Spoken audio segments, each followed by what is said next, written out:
The Marine hit the floor so hard, his crutches scattered across the diner like broken bones. Two rich kids stood over him, laughing, until the nurse in blue scrubs stepped between them. What happened in the next 8 seconds changed everything. One scream, one dislocation, and a courtroom filled with an entire battalion of Marines who refused to let one of their own falls twice. What the camera evidence exposed in the court exposed years of corruption and oppression, and what followed next changed everything. Before we continue, please subscribe to the channel and let us know where you are watching from in the comments. Enjoy the story. The sound came first. Not the crash itself, but the sudden, violent silence that preceded it. That split second when an entire room holds its breath because the brain knows something terrible is about to happen. Then James hit the floor. His body struck the linoleum with a force that shouldn't happen to someone just trying to get lunch. The impact wasn't clean. It was awkward, twisted, the kind of fall that happens when you can't catch yourself properly because your hands are occupied gripping crutches that are now skittering across the floor like they're trying to escape the scene. One crutch spun under a table. The other stopped at the foot of a woman who'd been reading the newspaper 30 seconds earlier. The metallic click of his prosthetic leg against the tile floor cut through the diner like a gunshot. Everything stopped. Conversations died mid-sentence. Coffee cups paused halfway to mouths. A waitress stood frozen with a pot of coffee in one hand, the other hand covering her mouth. The cook, visible through the kitchen window, had stopped flipping something on the griddle. Even the fluorescent lights seemed to hum louder in the absence of human sound. 43 people in that diner, and not one of them moved. Not yet. James lay there, face down, one cheek pressed against the cold floor that smelled like decades of grease and disinfectant. His prosthetic leg had twisted at an unnatural angle during the fall, not broken, because metal and carbon fiber don't break like bone, but displaced in a way that made it clear this man had already sacrificed enough. Above him stood two teenagers, Andrew and Caleb. 19 years old and dressed like their father's money was a personality trait. They weren't helping. They were laughing. Not the nervous laughter that sometimes escapes people in shocking moments, but genuine, cruel amusement. Andrew still had his hand extended from the shove, like he was proud of it. That's when Lucy moved. She didn't stand up dramatically. There was no theatrical moment of decision. She was simply on her feet, blue scrubs still wrinkled from a shift that had started yesterday, exhaustion written into the dark circles under her eyes, and she was already walking toward James before her conscious mind had fully processed the decision. Her breakfast sat abandoned on the table behind her, eggs getting cold, coffee still steaming. She didn't look at it. She didn't look at the other customers who remained frozen in their cowardice. She looked at James, and then she looked at the two boys who thought cruelty was consequence-free. But to understand why what happened next would shake this small town to its core, you need to know who these people really were. Because this wasn't just a tired nurse and a disabled veteran and two privileged kids in a diner on a Tuesday afternoon. This was a collision of worlds. This was honor meeting entitlement. This was the moment when Lucy's past and James's sacrifice and those boys' untested arrogance all converged in one place, and the equation that resulted would land someone in handcuffs, fill a courtroom with Marines, and prove that some debts can never be paid, only honored. If you believe protecting those who protected us matters, hit subscribe. Cowards won't. Lucy's shift had started at 7 the previous evening. 12 hours in the ICU doesn't sound like much until you understand what 12 hours in trauma really means. It means holding pressure on wounds that won't stop bleeding while waiting for the surgeon who's already in another emergency. It means talking to a 19-year-old car accident victim who keeps asking if his girlfriend survived, and you know she didn't, but the doctor hasn't cleared you to tell him yet. It means watching monitors, calculating drips, making decisions in seconds that determine whether someone's mother gets a phone call about recovery or about funeral arrangements. Lucy had done all of that and more before the sun came up. By the time she clocked out, her feet weren't just tired. They'd gone past pain into that numb territory where you're not sure if you're walking normally or limping. Her lower back had that deep ache that comes from hours of bending over hospital beds. There was a small stain on her scrub top from where she'd brushed against a blood pressure cuff, and she'd stopped caring about it somewhere around hour 9. Her hair was pulled back in a ponytail that had started neat and professional and had slowly degraded into something that just kept the hair out of her face. Small victories. She sat in her car in the hospital parking lot for a full 2 minutes before starting the engine. Just sat there, breathing, decompressing. Her hands rested on the steering wheel, and that's when she felt it, the subtle weight of the dog tags under her scrub top, resting against her sternum. She reached up absently, adjusting the chain so the tag sat centered, a habit she'd carried for years. The metal was warm from her body heat. She didn't take them off. She never took them off. The drive home should have taken 15 minutes. Lucy made it to the first red light before her eyes started closing. Not fully. Just those micro-sleeps where your eyelids drop and your brain shuts off for a second, and you jerk awake terrified that you've drifted into oncoming traffic. She hadn't. The light was still red. She cranked down the window, let the cold morning air slap her face. That's when her phone lit up on the passenger seat. A missed call. The caller ID read, VA Hospital. Lucy stared at it for a moment, her thumb hovering over the screen, but the light turned green and the car behind her honked, and she decided whatever they wanted could wait until she'd slept and eaten. Eating. Her stomach felt like it was trying to digest itself. She couldn't remember her last meal, maybe a protein bar around midnight, maybe nothing. The diner was 3 blocks ahead on the right, the kind of place with cracked vinyl booths and coffee that tasted like it had been sitting since the Carter administration, but the food was hot and fast, and that's all that mattered. Lucy didn't know it yet, but the hunger that pulled her into that diner was about to collide with a choice that would define her. She pulled into the parking lot, killed the engine, and grabbed her keys. Just 10 minutes. Eat something. Then home. Then sleep. That was the plan. The universe had other ideas. The physical therapy clinic smelled like antiseptic and determination. James had been coming here 3 times a week for 8 months, and the routine had become as natural as breathing. Sign in at the front desk. Exchange pleasantries with Carol, the receptionist who always asked about his mom. Walk to the back room where the parallel bars waited like old friends. Today had been a good session. 20 minutes on the bars without his crutches, his prosthetic leg bearing weight, his balance improving. Progress measured in minutes and steps. Small victories that used to feel insignificant until you've had to relearn how to walk. Outside in the parking lot, James went through the checklist. He always went through the checklist. Lean against the car. Check the prosthetic connection at the knee, secure. Check the socket fit. No rubbing, no hot spots that would turn into blisters by evening. Adjust the alignment. Grab the crutches from the back seat. Position them. Test his weight distribution. It wasn't vanity. It was survival. A loose connection 3 blocks from home meant calling someone for help, and James had made a promise to himself in the hospital in Germany that he would never be helpless again. Independence wasn't just a goal. It was the only thing that made any of this bearable. He was halfway to his truck when he saw her. Mrs. Patterson from 2 streets over, struggling with 4 bags of groceries that her 82-year-old frame had no business carrying. James didn't hesitate. He tucked both crutches under his left arm, took 2 of her bags with his right hand, and walked with her to her car. She protested. They always protested. He insisted. He always insisted. It took them 3 minutes to cover 30 feet, both of them moving slow, both of them pretending the effort wasn't monumental. She thanked him. He smiled and told her it was nothing.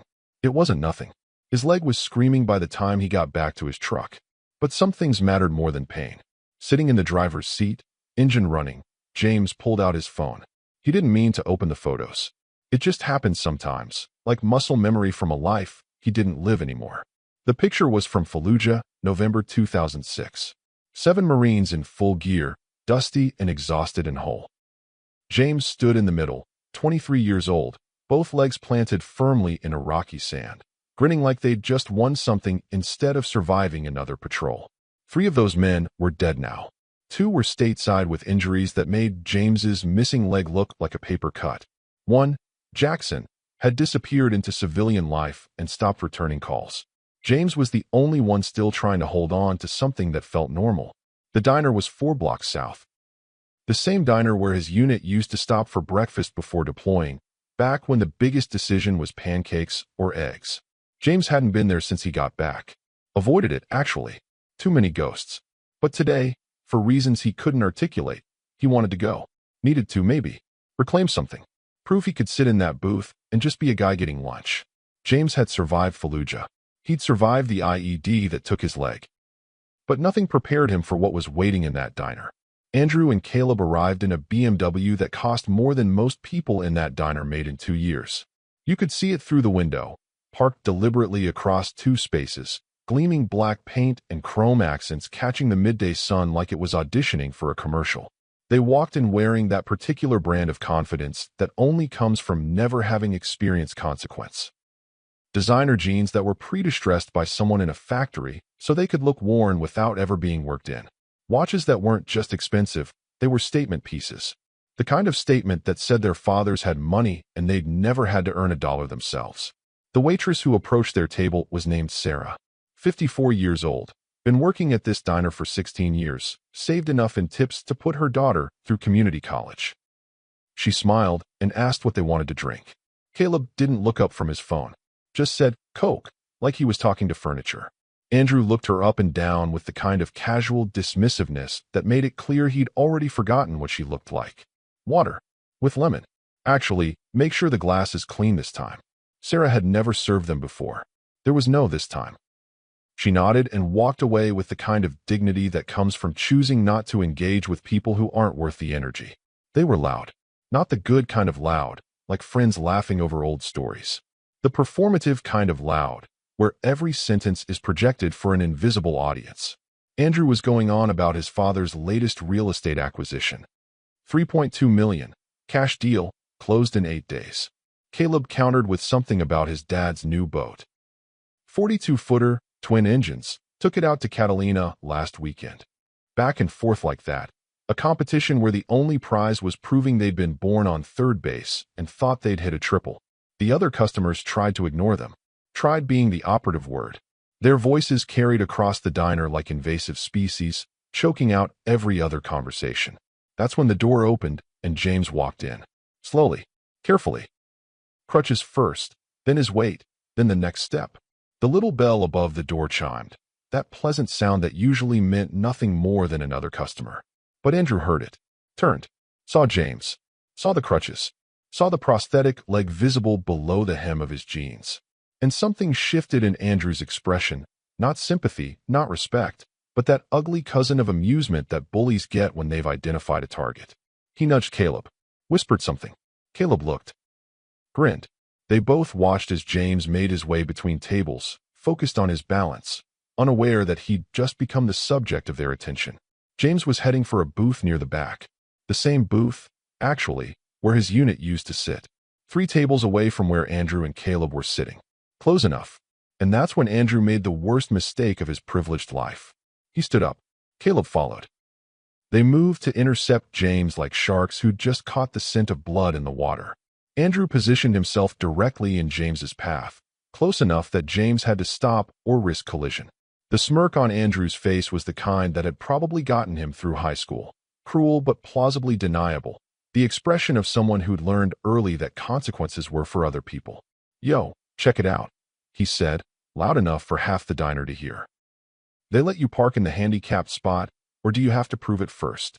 Caleb laughed like it was the funniest thing he'd ever heard. It wasn't even original. James had heard variations of that joke from better bullies than these 2. James stopped, set his crutches carefully, made sure his balance was solid, and looked Andrew directly in the eyes. When he spoke, his voice was calm, measured, the tone of someone who'd faced actual threats and knew these boys weren't it. "Excuse me. Just trying to get some lunch." He moved to step around them. Reasonable. De-escalating. Giving them the exit ramp that decent people take when they realize they've crossed a line. Andrew and Caleb weren't decent people. Andrew shifted his position, blocking James again. "What's the rush, man? We're just talking. You can talk, right? Or did you leave that over in Iraq too?" Caleb stepped closer from the other side now, boxing James in. "Dude, how do those even work?" He gestured at the prosthetic leg like it was a science project. Like, "Can you feel anything? Does it hurt? Or are you just, like, numb down there?" The questions weren't asked with curiosity. They were asked with mockery dressed up as interest, the kind of cruelty that lets bullies pretend they were just being friendly if anyone calls them out. James's jaw tightened. You could see it, the muscle working, the restraint it was taking to stay calm. "I don't want any trouble. I just want to get to my table." That's when Caleb made it physical. He didn't punch James, didn't grab him, just moved his body into James's space, shoulder to shoulder, invading the balance zone that someone on crutches needs to stay upright. James had to shift his weight quickly, redistribute, compensate. One crutch slipped slightly on the linoleum. He caught himself, barely, and Andrew saw the instability, saw the vulnerability. His hand came up fast, palm out, and he shoved James square in the chest. Not hard enough to look like assault to someone who wasn't paying attention.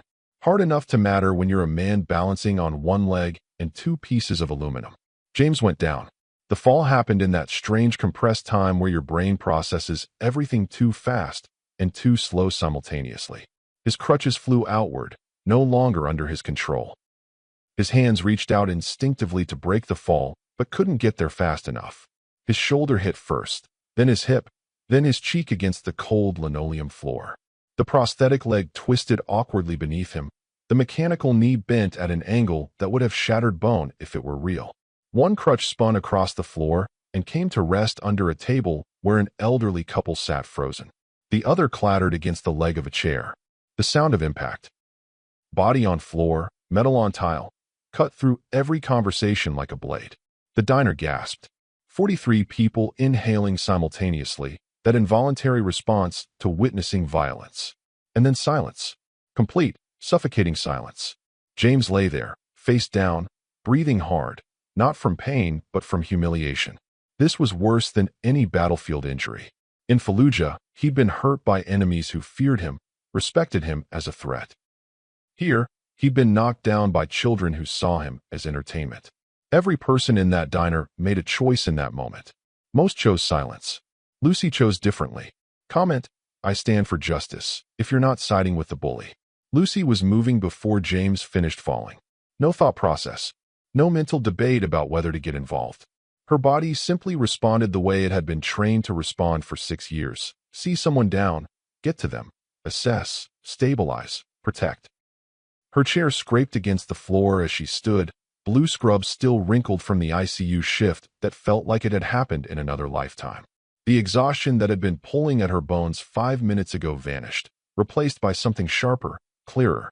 Adrenaline has a way of clarifying priorities. She crossed the diner in 8 steps, moving past customers who were still processing what they'd just witnessed, still frozen in that paralysis that comes from not knowing if this is really happening or if someone else will handle it. She dropped to one knee beside James, her hand going immediately to his shoulder. Not grabbing, not pulling, assessing. Are you hurt? Her voice was quiet, professional, the voice she used with patients in the ICU when the situation was bad, but panic wouldn't help. James turned his head, looked up at her. Their eyes met and something passed between them, something wordless. Recognition, maybe. Respect. He shook his head slightly. Not hurt. Just humiliated. Lucy's hand stayed on his shoulder for one more second, a gesture that said you're not alone, and then she stood. When she rose and turned toward Andrew and Caleb, something had changed in her posture. Her shoulders were back. Her stance was wider, balanced, weight distributed evenly on both feet. Her hands were loose at her sides, not clenched into fists but ready, positioned in a way that looked casual but wasn't. Andrew and Caleb were still standing there, still smirking, still riding the high of what they thought was a consequence-free moment of entertainment. They didn't see what was coming. They didn't see Lucy. Not really. They saw a tired woman in scrubs, maybe 5'6", 130 pounds. They saw someone they could dismiss. Lucy's voice cut through the silence like a scalpel. You need to apologize. Right now. It wasn't a request. It wasn't even angry. It was a statement of fact, delivered with the kind of authority that comes from having made life and death decisions in places where hesitation gets people killed. Andrew blinked, genuinely surprised that someone was speaking to him. He looked at Lucy like she'd just materialized out of thin air. What? Caleb was already laughing, that nervous performative laugh that bullies use when someone challenges them. Lucy didn't repeat herself. She just stood there, waiting, her eyes locked on Andrew's face. Andrew recovered quickly. His smirk returned. Mind your business, bitch. He drew out the last word, adding extra venom, testing her, seeing if she'd back down. Caleb stepped closer to Andrew, solidarity and cruelty, both of them now focused on Lucy instead of James. Yeah, seriously, this doesn't concern you. We were just joking around with our friend here. He gestured vaguely toward James, still on the floor, as if the word friend could somehow rewrite what everyone had just witnessed. Lucy didn't look at Caleb. Her eyes stayed on Andrew. She took one step forward. Just one. But the way she moved, the deliberate, controlled, economical movement. It was different. Military. Tactical. What Andrew and Caleb didn't know, what they couldn't have known, was that Lucy had spent 6 years as a Marine Corps combat medic. And she'd learned 2 things in that time: how to save lives and how to end fights. She'd triaged casualties under mortar fire in Ramadi. She'd performed emergency field surgery with a rifle within arm's reach. She'd earned a Purple Heart after staying conscious long enough to treat 3 wounded Marines despite shrapnel in her own shoulder. She'd received hand-to-hand combat training from instructors who didn't believe in going easy on anyone, regardless of gender. She'd sparred with men who outweighed her by 80 pounds and learned exactly how to use leverage, speed, and precision to compensate for size. She'd spent 2 tours in places where hesitation meant death and mercy was a luxury you extended after the threat was neutralized. Andrew saw none of that. He saw a woman half his size getting in his face. He saw an opportunity to reassert dominance. He saw someone who needed to be put in her place. His hand came up, reaching for Lucy's arm, intending to shove her the same way he'd shoved James, intending to make her another casualty of his entitled afternoon. He had no idea he was reaching toward a woman who'd spent 6 years learning how to break people who reached for her wrong. Caleb's hand closed around Lucy's left wrist, not Andrew's. Andrew was still processing, still running calculations about how this was going to play out. But Caleb moved first, grabbed her, squeezed hard enough to hurt, hard enough to leave marks, hard enough to make a point. He thought he was restraining her, controlling the situation, putting the uppity nurse back in her place. His grip was tight, confident, the grip of someone who'd never had his confidence tested by someone who actually knew what they were doing. It was his first mistake. It would not be his last. Lucy's response was immediate and exact. Her right hand came up and trapped Caleb's hand against her own wrist, locking it in place. Before his brain could register what was happening, she rotated her forearm outward, breaking the mechanical advantage of his grip. His fingers were strong, but the angle was wrong now. His thumb and fingers forced into positions they weren't designed to hold. She stepped back with her left foot, created distance, pulled him slightly off balance. Then she twisted. A wrist lock executed so cleanly, so precisely, that Caleb didn't even have time to resist. His body followed his wrist, because that's what bodies do when joints are being forced past their natural range. His hand opened involuntarily. He gasped.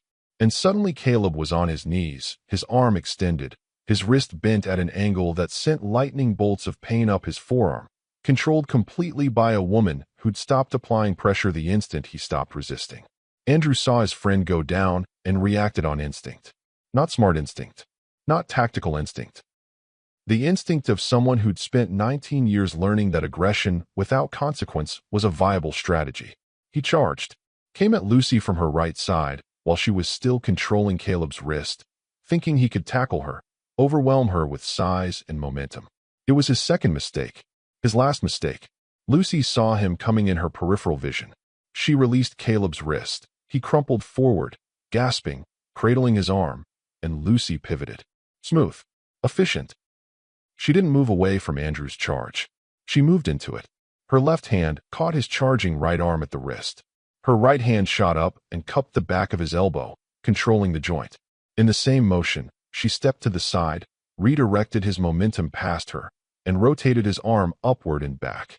Andrew's body followed because physics doesn't care about confidence or money or who your father is. His shoulder joint reached the end of its natural range of motion. Lucy applied pressure. Precise. Controlled. Clinical. Andrew's anterior shoulder capsule, already stressed from the rotation, gave way with a sensation he would later describe to the emergency room doctor as feeling like something tearing loose inside him. The humeral head of his shoulder displaced anteriorly from the glenoid socket. A clean anterior shoulder dislocation, achieved through leverage and technique, no excessive force required. Andrew's scream filled the diner like a siren. High-pitched, primal, the sound of someone experiencing pain they'd never imagined existed. It echoed off the walls, bounced off the windows, drilled into the ears of every person who'd chosen silence when James hit the floor. Lucy maintained her grip for exactly 1 second longer, long enough to guide Andrew to his knees, long enough to ensure he wasn't going to get back up and try again, and then she released him.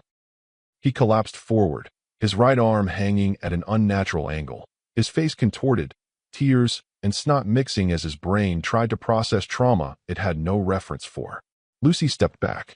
1 step, positioned herself between both boys and James, who was still on the floor behind her. Her stance was neutral now, hands visible, non-threatening to anyone watching, but her position was deliberate. She was a barrier, a wall. No one was getting to James without going through her. She wasn't breathing hard. Her expression was calm, almost serene, the expression of someone who'd just completed a familiar task. The entire fight lasted 8 seconds. The consequences would last months. James, still on the floor, had pushed himself up onto his elbows. He was looking up at Lucy with an expression that transcended gratitude. It was recognition. The kind of recognition that happens when one warrior sees another. He knew those movements, knew that discipline, knew what it took to execute that cleanly under pressure. He'd seen Marines do similar things in training, in combat, in bars in Okinawa when situations went sideways. Lucy met his eyes for just a moment. A nod passed between them. Silent. Understood. The police arrived in 6 minutes. 2 patrol cars, lights flashing but no sirens, pulling into the parking lot while Andrew was still on the floor, making sounds that didn't qualify as words. Officer Mendez came through the door first, followed by his partner Rodriguez, both of them scanning the scene with practiced eyes. One man on the floor clutching his shoulder, another cradling his wrist, a woman in scrubs standing calmly near a disabled veteran who was now sitting upright with his back against a booth. Mendez had been working this district for 11 years. He'd seen bar fights and domestic calls, and every variation of human stupidity that exists. This didn't look like any of those. The witnesses started talking before Mendez even asked. Sarah, the waitress, spoke first, pointed at Andrew and Caleb. Those two pushed that Marine to the ground. She was defending him. A man in a construction vest from a corner booth disagreed. I saw her attack them. They were just talking, and she went crazy. An elderly woman near the window shook her head. The boys were being awful. Absolutely awful. She only stepped in after they hurt that poor man. Another customer, younger, in a business suit, had his phone out. I got some of it on video. Want to see? Each person describing the same 8 seconds through completely different lenses, shaped by what they expected to see, what they wanted to see, what fit their existing understanding of how the world works. Rodriguez was kneeling next to Andrew, calling for an ambulance, trying to assess the injury while Andrew screamed about assault charges and lawsuits, and didn't she know who his father was?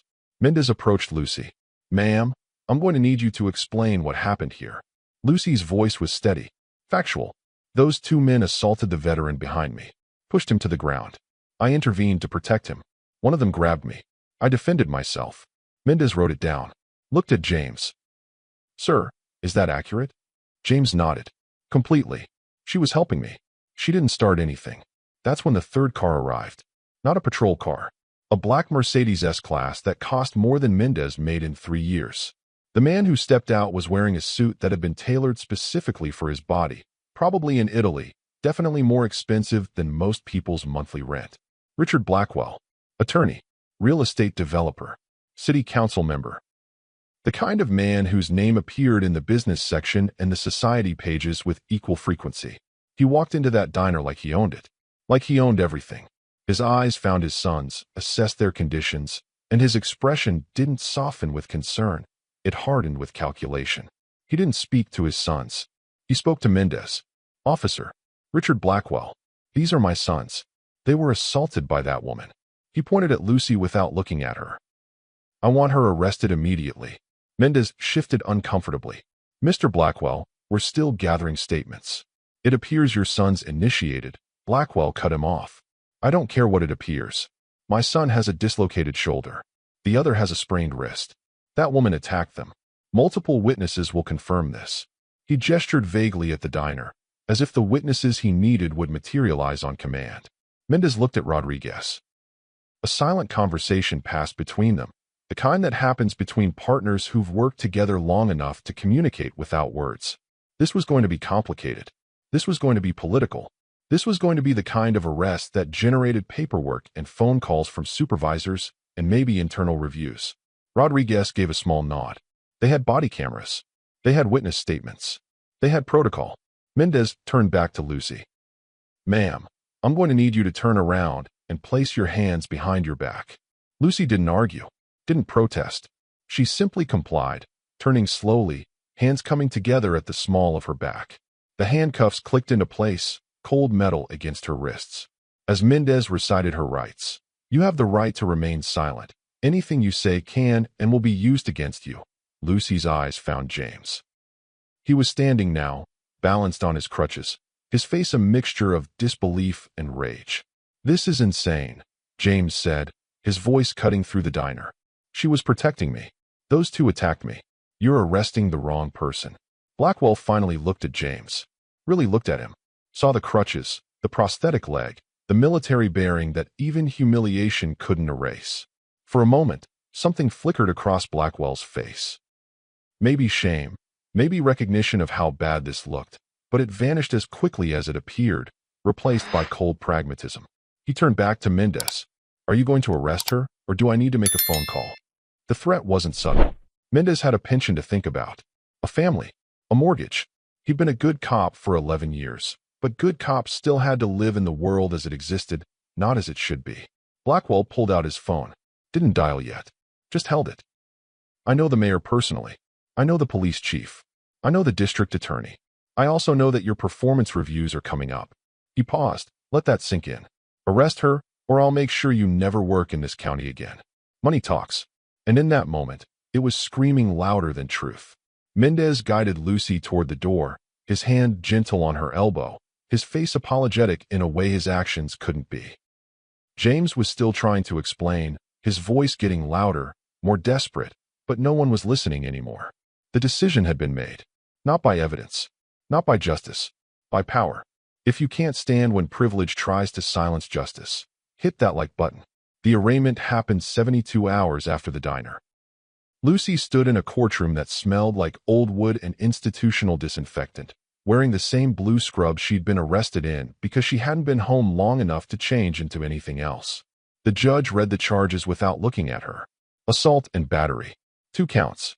The words hung in the air like an accusation that had already been proven. Bail was set at $10,000. Lucy's savings account had maybe $3,000 on a good month. She'd spent the last 2 years paying off student loans from nursing school and sending money to her mother in Ohio, whose medical bills never seemed to stop coming. 10,000 might as well have been 10 million. James posted her bail. Showed up at the county jail with a cashier's check he'd gotten by emptying his own savings and borrowing from his VA disability back pay. Lucy didn't find out until later, didn't know until the public defender mentioned it in passing during their first meeting. James had tried to visit her in holding, tried to give a statement to the prosecutors, tried to do anything that would make someone listen. No one did. The system had already made up its mind about what happened in that diner, and James's version didn't match the version being told by a man who played golf with judges. The public defender's name was Marcus Chun. 31 years old, carrying a caseload of 63 active cases, running on coffee and the rapidly diminishing idealism that had gotten him through law school. He met Lucy in a cramped office that doubled as a storage room for old case files. He had 17 minutes before his next client. He looked at Lucy's file, scanned the police report, rubbed his eyes. "Okay, so the good news is we have witness statements that corroborate your version. The bad news is we have witness statements that contradict it. The worst news is that Richard Blackwell has retained Morrison and Associates." He said the name like it explained everything. It did. Morrison and Associates was the kind of firm that had an entire floor in the newest building downtown, the kind that charged $800 an hour and won 93% of their cases. Lucy asked the question she already knew the answer to. Can we win? Marcus didn't lie to her. That was something. Against Morrison? With the resources I have? With a jury that's going to see a disabled veteran on one side and 2 injured kids on the other? Honestly, I don't know, but I'll try. He meant it.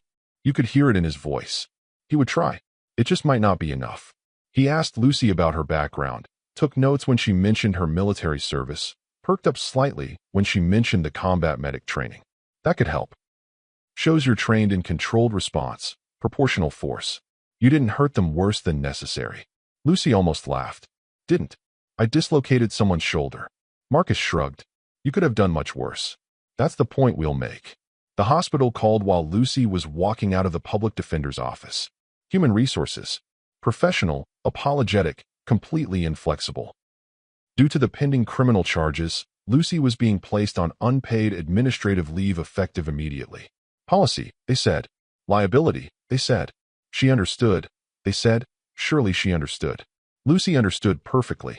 Understood that her career was suspended. Understood that her income had stopped. Understood that the hospital where she'd worked double shifts during the pandemic, where she'd held dying patients' hands when their families couldn't visit, where she'd given everything she had to give, that hospital couldn't risk the bad publicity of employing a nurse with assault charges. James called that evening. Lucy's phone rang while she sat in her apartment, lights off, too tired to turn them on. She almost didn't answer, almost let it go to voicemail. But she picked up. James didn't waste time with pleasantries. I want to testify. I need to testify. This is insane, and I'm not letting you take the fall for protecting me. Lucy's voice was flat. Empty. They're not going to listen, James. He pushed back. Then we make them listen. I'll call every news station. I'll stand outside that courthouse. Lucy interrupted him. James. Stop. I appreciate it. I do. But Blackwell's team is going to destroy you on the stand. They're going to question your memory. Your perspective. They're going to make it seem like you're biased because I helped you. It's going to make things worse. The silence on the other end lasted 5 seconds. Then James spoke, and his voice had that edge that combat veterans get when they've decided something is worth fighting for. I was there, Lucy. I know what happened, and I'm not letting them rewrite it. He hung up before she could argue. Lucy sat in the darkness of her apartment, phone still in her hand, and for the first time since the arrest, she felt something crack in the careful composure she'd been maintaining. Not tears. Not yet. Just the pressure of everything pressing down. The charges, the legal fees she couldn't afford, the job she'd lost, the reputation she'd spent years building that was disintegrating in real time. Lucy had faced insurgents in Ramadi. She'd performed surgery under mortar fire. She'd stayed conscious with shrapnel in her shoulder long enough to save 3 Marines who would have bled out without her. But this enemy fought with lawyers and money, and they never lost. On the wall of her small apartment, mounted in a simple shadow box, was a purple heart. The metal caught the streetlight coming through the window, gleaming in the darkness. A reminder of what she'd survived. A question about whether survival was enough this time. James started with his former platoon sergeant. Gunnery Sergeant Martinez, retired now, running a construction business in Arizona. The phone rang 4 times before Martinez picked up. This is Martinez. James didn't waste time on small talk. Gunny, it's Corporal Hayes. I need help. There's a specific tone Marines use when they're calling in a favor that matters. A tone that bypasses pleasantries and cuts straight to the kind of loyalty that doesn't fade when you take off the uniform. Martinez heard it. Talk to me. James explained. The diner. The assault. Lucy's arrest. The trial coming up. When he finished, there was silence on the other end for maybe 3 seconds. Then Martinez said 5 words that would change everything. Send me the details. I'll spread it. The Marine Veteran Network isn't official. It doesn't have a headquarters or a membership list or any kind of formal structure. But it exists, invisibly, threading through every city and town in America like a nervous system that activates when one of its own is in trouble. Martinez made 6 calls. Each of those Marines made 4 more. By the next morning, Lucy's story had reached veteran groups in 23 states. The details spread through social media groups, through VFW halls, through informal networks of men and women who'd served and remembered what it meant when someone had your back. Most of them had never met Lucy. None of them needed to. The story was enough. A Marine combat medic arrested for defending a disabled veteran. The narrative cut through political affiliations, through disagreements about policy, through all the things that usually divide people. This was simple. This was clear. Lucy had no idea any of this was happening. She was in her apartment going through trial preparation documents Marcus had dropped off, highlighting inconsistencies in witness statements, trying to build some kind of defense strategy with resources that felt inadequate before she even started. Her phone buzzed occasionally with messages of support from former coworkers, from nursing school friends, from people who knew her and knew the charges were wrong. She appreciated them. They didn't change anything. Support doesn't pay legal fees. It doesn't cross-examine hostile witnesses. It doesn't prevent conviction. Marcus Chun was having a different kind of day. He'd requested Lucy's military service record as a formality, standard background information that might help with character witnesses. What arrived was not standard. He sat in his office, still cramped, still doubling as storage, reading through documents that made him sit up straighter in his chair. Lucy hadn't just been a combat medic. She'd been deployed twice. Iraq, then Afghanistan. The commendations were buried in official language, the kind of bureaucratic prose the military uses to describe extraordinary actions. But Marcus had done enough research to translate. Silver Star for conspicuous gallantry. Lucy had provided medical care to wounded Marines while under direct enemy fire, refused evacuation until every casualty was stabilized. Purple Heart for wounds received in action. Bronze Star with Valor Device for heroic achievement in a combat zone. There was an after-action report attached, classified for years and only recently declassified. Marcus read it twice, then a third time. Lucy had been part of a convoy that hit an IED outside Ramadi. The explosion killed 2 Marines instantly, wounded 7 others. Lucy, herself injured with shrapnel in her shoulder and leg, had established a casualty collection point, performed emergency thoracotomies, chest surgery, on 2 Marines who would have died in the 7 minutes it took for the medevac to arrive. She'd done this while taking sporadic small arms fire from insurgents who'd initiated an ambush timed with the IED. The report concluded with a single sentence that Marcus highlighted. Hospital Corpsman 3rd Class Lucy Ramirez's actions under fire directly resulted in the survival of 5 United States Marines and reflected the highest traditions of military service. Marcus picked up his phone. Called Lucy. She answered on the 3rd ring, sounding tired. Marcus. He didn't ease into it. Why didn't you tell me you have a Silver Star? Lucy was quiet for a moment. It didn't seem relevant. Marcus almost laughed. Almost. Not relevant. Lucy, you're being tried for assault. Character matters. Your service record doesn't just matter. It changes everything about how we approach this trial. He was already thinking about jury selection, about voir dire questions, about which witnesses to call and in what order. This wasn't just a defense anymore. This was a counter-narrative. This was proof that the woman on trial wasn't some violent offender. She was someone who'd spent years protecting others at personal cost. While Lucy prepared to face the worst, while she sat in her apartment trying to figure out how to survive a legal system that seemed designed to crush her, James was calling in every favor from every Marine he'd ever served with. Because there's one rule that transcends rank, time, and distance: Marines don't abandon Marines. And somewhere across the country, in dozens of cities and towns, men and women who wore the same uniform Lucy once wore were making arrangements. Requesting leave from jobs, booking flights, pressing dress uniforms, polishing brass buttons, and ensuring medals were properly aligned. They were coming to a courtroom in a small town most of them had never heard of, for a trial involving a woman most of them had never met. They were coming because that's what you do. Not because someone asked. Because it's who you are. The courtroom at 9 in the morning was nearly empty. A few curious locals who'd read about the case in the paper. A reporter from the county news who covered every trial as a matter of routine. Richard Blackwell sat in the 2nd row, expensive suit pressed sharp enough to cut, projecting the kind of calm confidence that comes from having won before the first word is spoken. Lucy sat at the defense table next to Marcus, wearing clothes borrowed from a friend, because her own professional wardrobe consisted of scrubs and the casual clothes she wore on days off. She looked small in that courtroom. Ordinary. Exactly how the prosecution wanted the jury to see her. The prosecutor was a woman named Jennifer Hartley, mid-40s, 20 years of trial experience, a conviction rate that made defense attorneys nervous. She stood to deliver her opening statement, and her voice filled the courtroom with the kind of practiced authority that makes juries pay attention. Ladies and gentlemen, this case is about violence. Unprovoked, excessive violence committed by the defendant against 2 unarmed teenagers. She gestured toward Lucy without looking at her. The evidence will show that Lucy Ramirez attacked Andrew and Caleb Blackwell without justification, causing serious injury. A dislocated shoulder requiring emergency medical intervention. Ligament damage that will require months of physical therapy. All because Ms. Ramirez decided to take the law into her own hands. Hartley painted a picture. Two young men, perhaps immature, perhaps guilty of bad judgment, who made some inappropriate comments in a diner. Rude, yes. Worthy of condemnation, certainly, but not worthy of assault.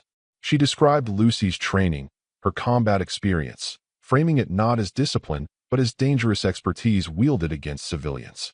The defendant is trained in hand-to-hand combat.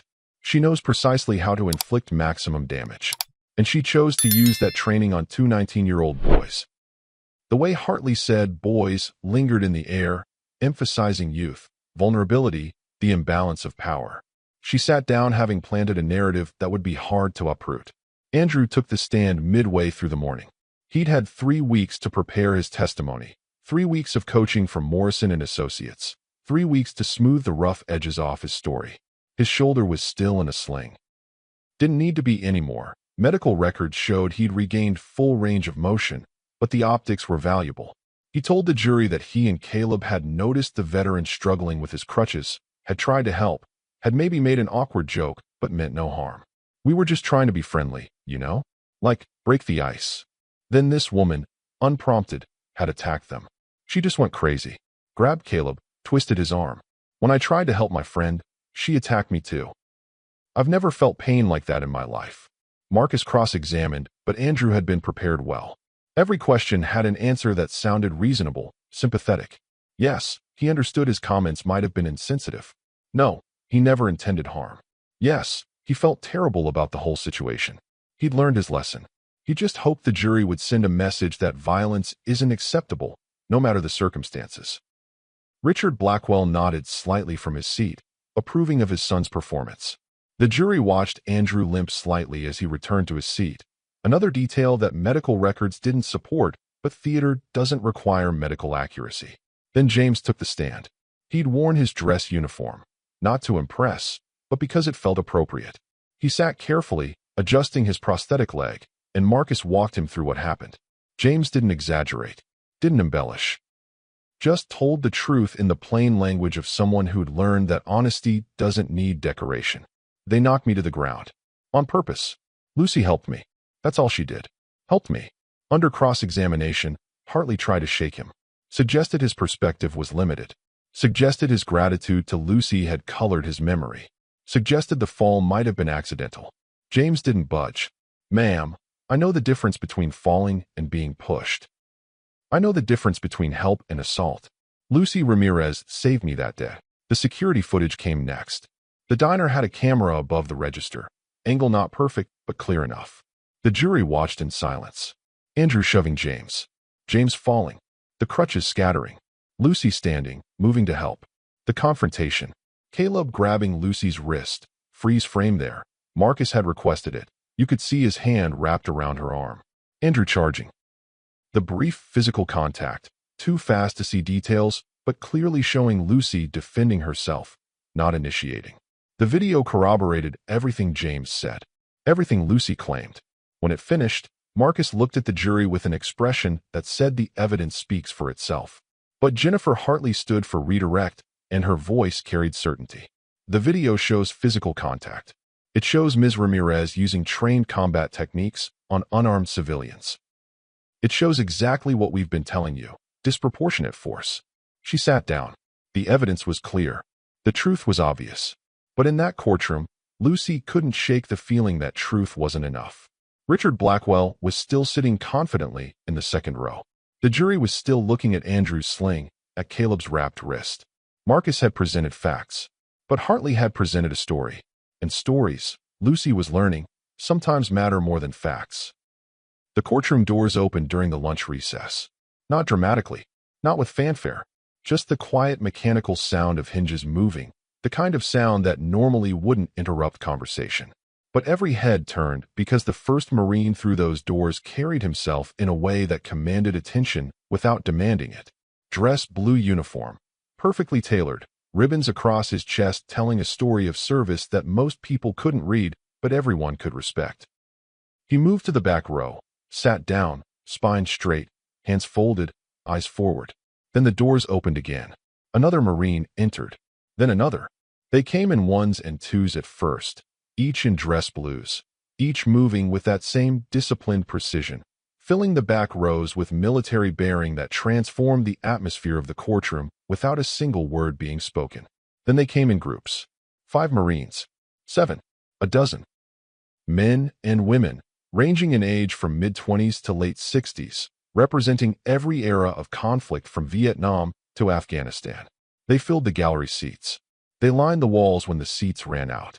They stood at the back of the courtroom, shoulders touching, a wall of dress blue uniforms and polished brass and ribbons earned in places most Americans couldn't find on a map. Lucy had been sitting at the defense table reviewing notes with Marcus when the first Marines entered. She'd looked up, confused at first, not understanding. Then recognition hit. She turned fully in her seat, eyes scanning the growing crowd of uniforms, and something broke in her composure. Tears came silently, streaming down her face as she watched more and more Marines file in. These weren't people she'd called. She'd told James not to make a scene. She'd accepted that she would face this alone, the way she'd faced most things since leaving the service. Quietly, without asking for help, without expecting anyone to carry weight that was hers to bear. But here they were. Here they all were. Judge Patricia Hendricks had been presiding over trials for 18 years. She'd seen courtrooms packed with family members, with protesters, with media during high-profile cases. She'd never seen anything like this. She watched the Marines enter, watched them arrange themselves with silent coordination, and when the last one had found a place to stand, she paused. Actually paused, set down her pen, and just looked at the scene before her. 47 United States Marines standing in her courtroom, none of them saying a word, all of them saying everything. The judge's eyes were wet. She didn't try to hide it.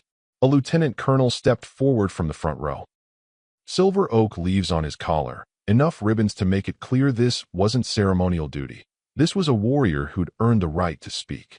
He approached the bench, his voice formal but carrying an edge of emotion that couldn't be completely suppressed. Your Honor, with the court's permission, I'd like to offer character testimony for Hospital Corpsman 3rd Class Lucy Ramirez. Judge Hendricks nodded, didn't trust her voice yet. The lieutenant colonel turned to face the jury, and when he spoke, the courtroom was so silent you could hear the ventilation system humming. He didn't read from notes. Didn't need to. He recited Lucy's service record from memory, each commendation delivered with the weight it deserved. Purple Heart for wounds received in action during Operation Iraqi Freedom. Lucy Ramirez remained conscious and operational despite shrapnel wounds, refusing medical evacuation until every wounded Marine under her care was stabilized. He paused, let that sink in. Bronze Star with Valor Device for heroic achievement in a combat zone. Lucy Ramirez performed emergency surgical procedures under direct enemy fire, saving 5 Marines who would have died without her intervention. Another pause. The jury was leaning forward now, every single one of them. Silver Star for conspicuous gallantry, the 3rd highest military decoration for valor in combat. The prosecutor had expected an easy win against a tired nurse with a public defender. What she got was a reminder that some bonds can't be broken by money or threats. The lieutenant colonel continued, his voice steady but filled with a quiet intensity. The woman you're judging today isn't a criminal. She's a Marine who spent 6 years putting herself between danger and the people who needed protecting. She did it in Ramadi. She did it in Helmand Province. And she did it in a diner 3 weeks ago when she saw a disabled veteran being assaulted. That's not violence. That's honor. James, still sitting in the witness area, rose to his feet. It took him a moment, balancing on his crutches, getting his prosthetic leg positioned correctly. Then he stood at attention as best he could, brought his right hand up in a salute that wasn't quite regulation. Couldn't be, not while holding a crutch, but carried more respect than 1,000 perfect salutes. He held it, looking directly at Lucy. Every Marine in that courtroom followed suit. 47 hands raised in unison, 47 salutes held in absolute silence, honoring one of their own. Lucy couldn't speak, could barely breathe. She'd spent 3 weeks feeling abandoned by a system that didn't care, facing down lawyers with unlimited resources, preparing to lose everything she'd built since leaving the service. And now, in this courtroom, surrounded by people who understood what she'd sacrificed and what she'd done and why protecting James hadn't been a choice, but an imperative, she understood something fundamental. You don't stop being a Marine when you take off the uniform. And Marines don't let Marines stand alone. If this gave you chills, share this story. Honor deserves to be seen. The jury deliberated for 20 minutes. In the legal world, that's nothing. Most juries take hours, sometimes days, working through evidence and testimony and the complex machinery of reasonable doubt. 20 minutes meant the decision wasn't difficult. It meant 12 people had walked into that room, looked at each other, and reached consensus faster than it takes to order lunch. The bailiff emerged first, gave a small nod to the judge, and Judge Hendricks called the court back to order. Lucy stood between Marcus and the defense table, her hands clasped in front of her, trying to control the trembling that had started the moment the jury filed back in. The jury foreman was a man in his 60s, a retired teacher who'd spent the entire trial taking meticulous notes. He stood when the judge asked if they'd reached a verdict. "We have, Your Honor." The piece of paper passed from his hand to the bailiff to the judge, that ancient ritual of justice being confirmed before it's announced. Judge Hendricks read it, her face carefully neutral, then looked at Lucy with an expression that might have been relief or might have been simple human compassion. "The defendant will please rise." Lucy stood. Marcus stood beside her. The courtroom held its breath. 47 Marines at attention, James gripping his crutches, Richard Blackwell leaning forward in his seat, Jennifer Hartley with her hands folded on the prosecution table. In the matter of the state versus Lucy Ramirez, on the charge of assault and battery, first count, we the jury find the defendant not guilty. The words landed like artillery. On the charge of assault and battery, second count, we the jury find the defendant not guilty. Judge Hendricks set down the paper. Ms. Ramirez, you are free to go. All charges dismissed. The courtroom erupted, but not with cheers. The Marines didn't shout or applaud or break discipline. They simply stood straighter, if that was possible, and the silence they created was more powerful than any celebration could have been. It was the silence of respect, of vindication, of a wrong being corrected. That silence filled every corner of the courtroom, pressed against the walls, made itself felt in a way that noise never could. Lucy's knees nearly gave out. Marcus caught her elbow, steadied her, and when she turned to thank him, his eyes were wet. "Justice," he said quietly. "Sometimes the system actually works." Andrew and Caleb sat frozen in the gallery. Andrew's face had gone pale, his mouth slightly open like he was trying to process information that didn't compute. Caleb just stared at the floor, his wrapped wrist suddenly looking less like a badge of victimhood and more like evidence of consequences he'd never expected to face.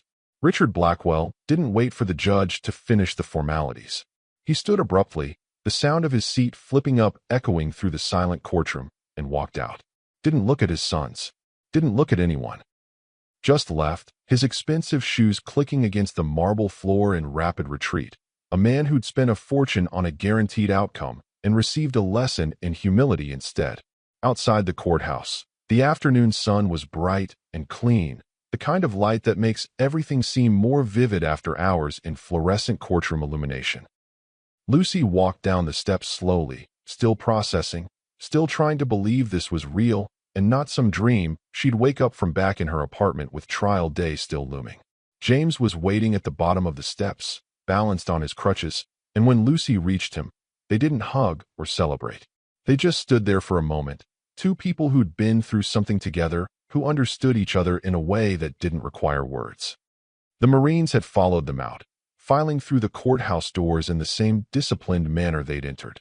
But now, instead of dispersing to their cars or their hotels, they formed two lines on either side of the courthouse steps. An honor corridor, spontaneous and perfect, extending from the courthouse entrance to the sidewalk below. Lucy looked at James. He gestured toward the corridor with a small nod. "They're here for you." Lucy walked between those two lines of dress blue uniforms, and as she passed, each Marine brought their hand to their brow in salute. Not the quick perfunctory salutes of ceremony, but slow, deliberate acknowledgments of respect between warriors. She didn't salute back, couldn't, really, overcome as she was, but she met each person's eyes, nodded, tried to convey gratitude that exceeded her capacity to express it. At the end of the corridor, the lieutenant colonel who'd testified waited. He extended his hand, and Lucy shook it, his grip firm and warm. Semper Fi, corpsman. The words Marines used to greet each other, to acknowledge each other, to remind themselves that the bond forged in service doesn't expire. Lucy's voice was barely a whisper. Semper Fi. He released her hand, stepped back, and the corridor dissolved as Marines began moving toward their vehicles, their flights home, their normal lives. Some stopped to shake James's hand. Some nodded at Lucy as they passed. None of them stayed long. They'd come for a purpose. That purpose was fulfilled. 3 days later, Lucy walked back into the hospital. Human Resources had called the day after the verdict apologetic and professional, reinstating her immediately, clearing her record of the suspension, offering her back pay for the weeks she'd missed. They'd watched the news coverage. They'd seen the Marines. They'd recognized, perhaps belatedly, that standing behind their employee might have been the right move from the start. Lucy didn't hold it against them. She understood institutional self-preservation. She just wanted to go back to work, back to the ICU, back to the place where her skills mattered and the outcomes were measured in lives saved rather than verdicts delivered. James continued his physical therapy. 3 sessions a week, same routine, same parallel bars, same incremental progress. But something had shifted in how he carried himself. The shame of being knocked down in that diner, the humiliation of being treated as helpless, it had been replaced by something else. Pride, maybe. The knowledge that when he needed help, someone had stood up. And when that person needed help in return, he hadn't remained silent. He'd called his brothers and sisters in arms, and they'd answered. That meant something. That changed the equation of independence he'd been struggling with since Germany. The diner didn't change.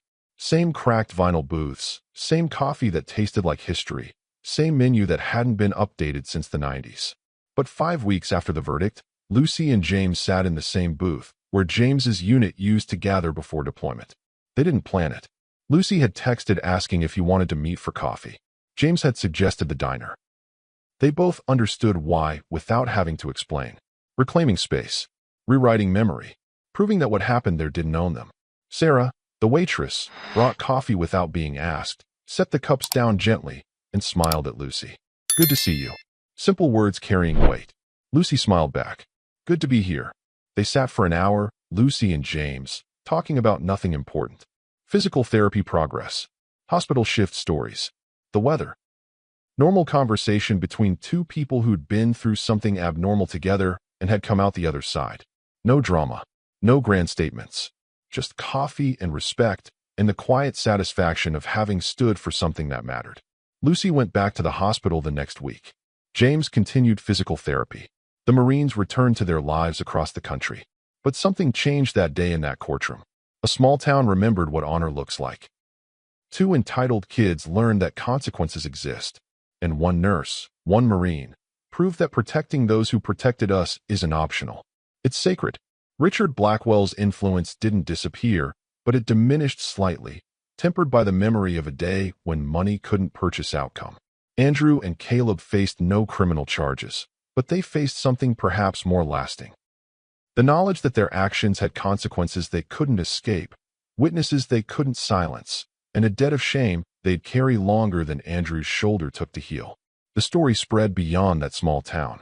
News coverage, social media, veteran networks sharing the account of what happened when 1 Marine stood up for another. Some people watched and felt inspired. Some felt angry at a system that nearly convicted someone for doing the right thing. Some just felt grateful that there are still people in the world who believe protecting others is worth personal cost. Lucy didn't seek attention, didn't give interviews, didn't try to capitalize on 15 minutes of fame. She went back to saving lives in the ICU, back to 12-hour shifts and impossible decisions, and the quiet heroism of medical professionals who show up every day to do work that breaks most people. If you believe we owe our veterans more than lip service, subscribe and comment Semper Fi. Because stories like this need to be told. And Lucy's fight, James's dignity, they matter. They matter because they remind us what honor looks like in a world that sometimes forgets. They matter because they show that standing up for what's right carries cost, but silence carries a greater one. They matter because 2 people in a diner made choices that reflected who they are at their core. Lucy choosing to protect, James choosing to fight back with truth, both of them choosing dignity over convenience. The system tried to punish that. 47 Marines reminded the system what justice actually means. See you in the next one.